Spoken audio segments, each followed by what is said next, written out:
چې کله سړی احرام واچي نو کم کم کارونه د هغې نه ځان ساتل غواړي. اهم سوال دی چې کله احرام سړی کله واچي او احرام کې دی نو کم کم امورونه او د کمو کمو کارونه نه ځان ساتل غواړي. د ټولو مخکې خو دا ده چې کم جنسي افعال دي فمن فرض فیهن الحج فلا رفث د ښځې سره تعلق ساتل جنسي کارونه کول د دې نه ځان ساتل غواړي.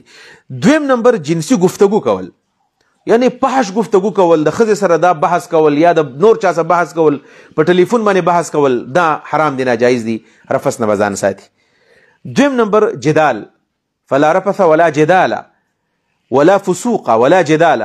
نو جدال جګړې به نه کوي په حرم کې، چېره دا ستا زما په خپله خپله کېښودل او ته زما څه ولې ولګېدلې، نه نه نه، ډېر په مینه محبت باندې به دا حج کوي، نو جګړو نه به ځان ساتي. دریم نمبر فسوق، د ګناه کار به نه کوي، کنځل به نه کوي، غیبت به نه کوي، جغلي به نه کوي، پردو ښځو ته به نه ګوري، پردو سړو ته به نه ګوري، د ښځو خواله به نه ورځي، ښځې به سړو خواله نه ورځي، حتی الوسه به ځان ساتي، د پردې خیال به ساتي.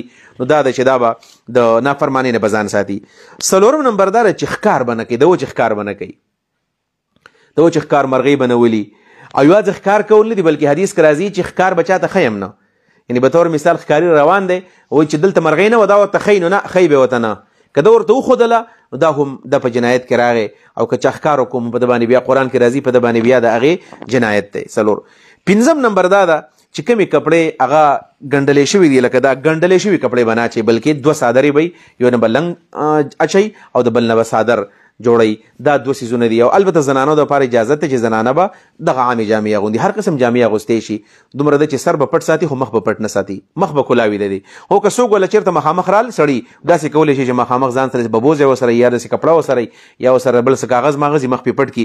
لکه مور بیبي حضرت عایشه فرمایي چې موږ به ګرځېدو او کله موږ له سړي مخامخ رالو خپل مخ داسې پټ کړو، نو زنانه به بیخي داسې کلاو مخ هم نه ګرځي.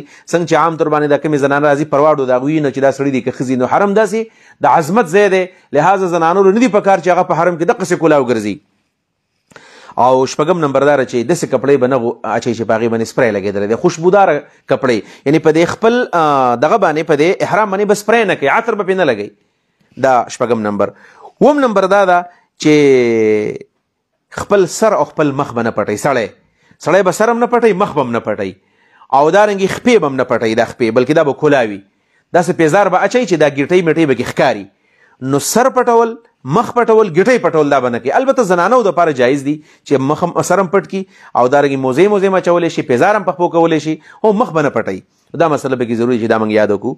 او د هغې سره سره اتم نمبر دا چې ویښته میښته به نه خرئ، په دې کې ویښته به نه خرئ، ویښته به نه وړوکي کوي، ویښته به نه وباسي. البته هغه بعضې علماو لیکلي که سر یې ګرېږي نو څه به کوي، نو سر به په داسې طریقه باندې ګرئ چې ویښته میښته ته نه راوځي، په دې طریقه باندې به سر ګرئ. دا طریقه ده.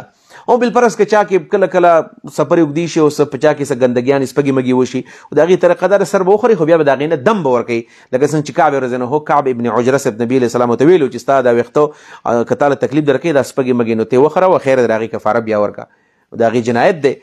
او نهم نمبر دا چې خوشبو، عطر، سپری، باډي سپری او پرفیوم وغیره دې نه به ځان ساتي، دا به نه لګوي.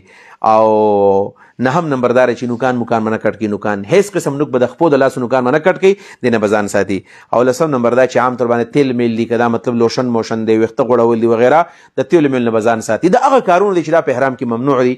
که بالفرض په احرام کې دا کارونه من کول نو بیا د هر یو مطابق ځان له بعضې جنایتونه دي، په بعضو کې بیا صدقه ده، په بعضو کې بیا روجي دي، په بعضو کې بیا بدنه ده، په بعضو کې بیا قسمه قسم ګډ دی، چلی دی، دا پس انسان راځي. لهذا د دې امور نه خاص کر ځان ساتل غواړي